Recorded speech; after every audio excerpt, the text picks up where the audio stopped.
Ciao, hallo, hoi, hello, saluton! Ich bin's, der Arlecchino. Und bevor ihr das Video schaut, wären wir extrem froh, ihr würdet uns abonnieren. Wenn ihr schon dabei seid, klickt doch gerade auf «Gefällt's mir». Ich wünsche euch jetzt viel Spaß beim Video. Tschüss! Geschichte von der Piratin Venezia von Linda Weidmann.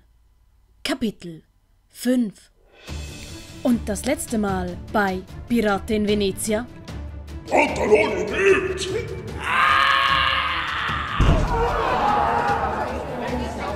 Ein Arzt! Wir brauchen einen Arzt! Der Pantalone hat einen Herzinfarkt gehabt! Heilige Maria! Arlecchino riss sich von Sercente los und stürmte, wie von der Tarantel gestochen, an Sercente vorbei, hoch zum Ratssaal.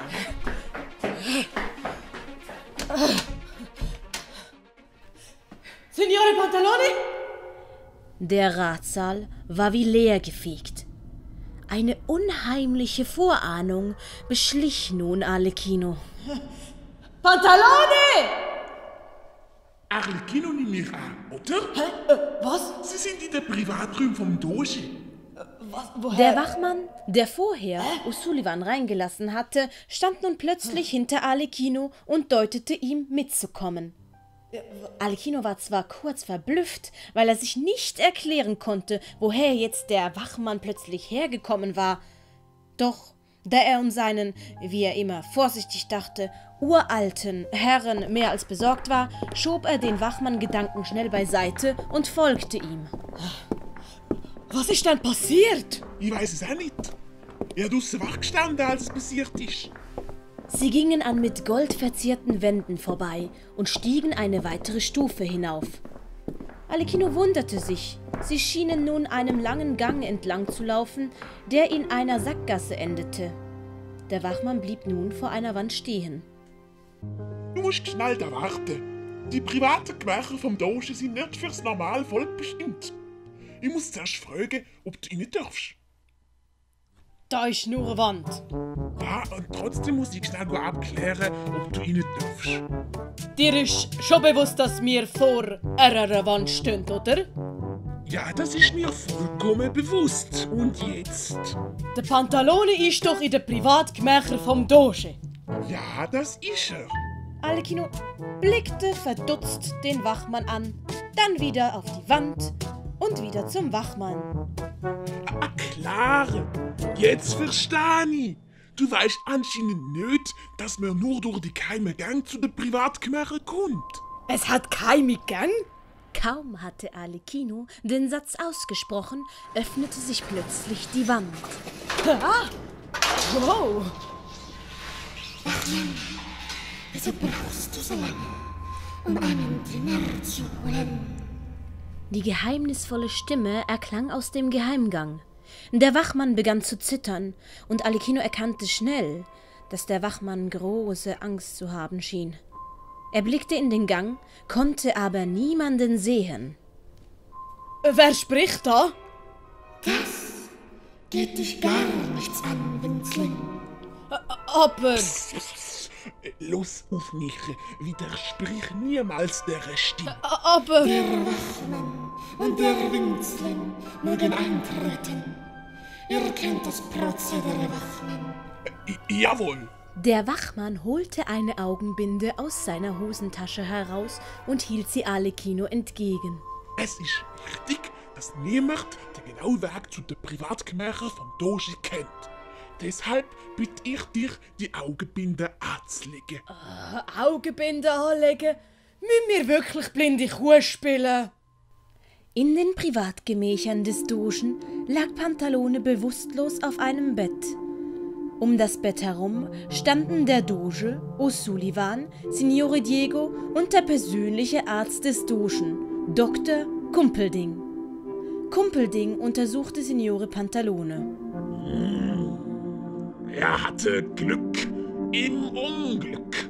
Dieser Herzinfarkt hätte tödlich enden müssen. Zum Glück war ich gerade im Hause und konnte ihn stabilisieren. Kommt, sieh nur rein.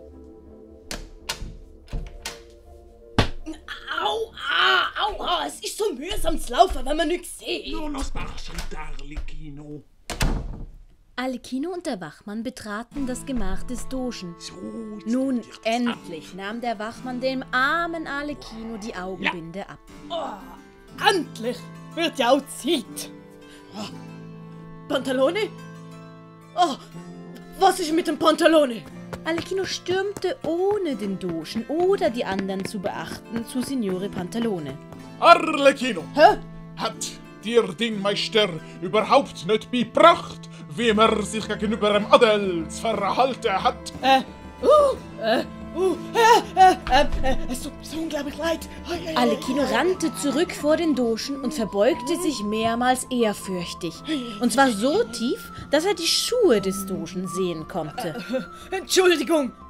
Wow, Sie haben aber wirklich unglaublich tolle Schuhe. Also, Arlecchino. Nein, er hat ja recht.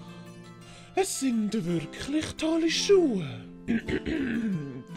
Sind Sie der Diener dieses Kaufmannes? Ja, das bin ich. Kommen Sie mal her, junger Mann. Ich habe deinem Herrn eine Medizin verabreicht, die ihn eigentlich aufwecken sollte. Aber er scheint nicht zu reagieren. Oh. Vielleicht weißt du etwas, das ihn aufwecken würde?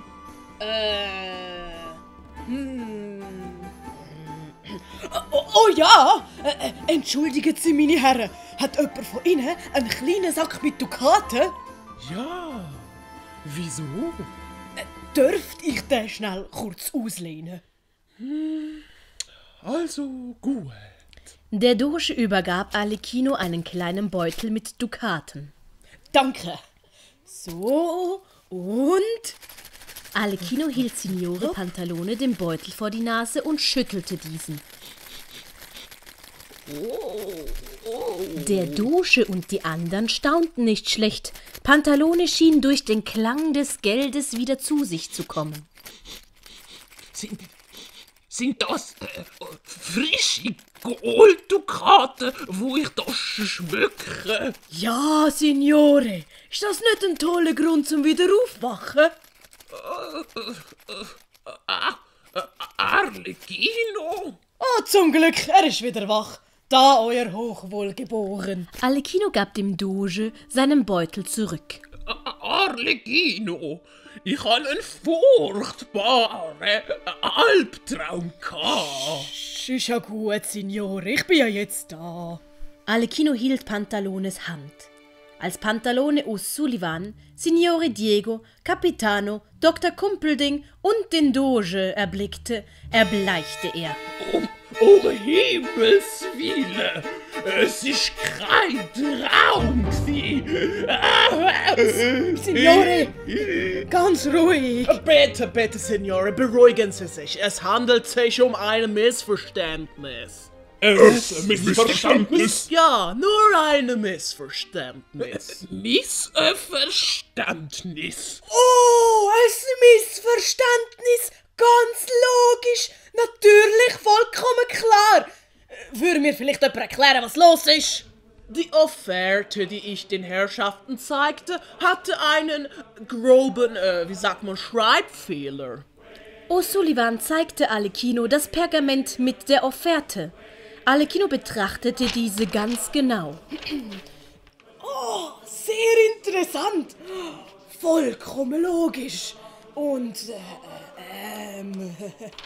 Finden Sie wirklich? Herrgott, er kann nicht lassen. Schau einfach auf die Zahlen, Arlecchino. Zahlen. Das ist aber eine sehr lange Zahl. Sehr gut erkannt, mein Junge. Da ist der Fehler.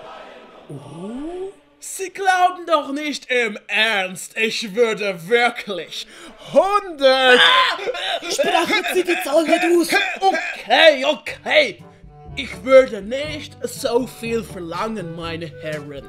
O'Sullivan holte eine kleine Glasfeder und Tinte aus seinem Mantel hervor, nahm Arlecchino die Offerte wieder ab und korrigierte so etwas auf der Pergamentrolle. So, nun stimmt es. Ende von Kapitel 5. Geschichte von der Piraten in Venezia von Linda Weidmann. Auf Wiedersehen und bis zum nächsten Mal. Grazie mille for watching the lesson. Please subscribe.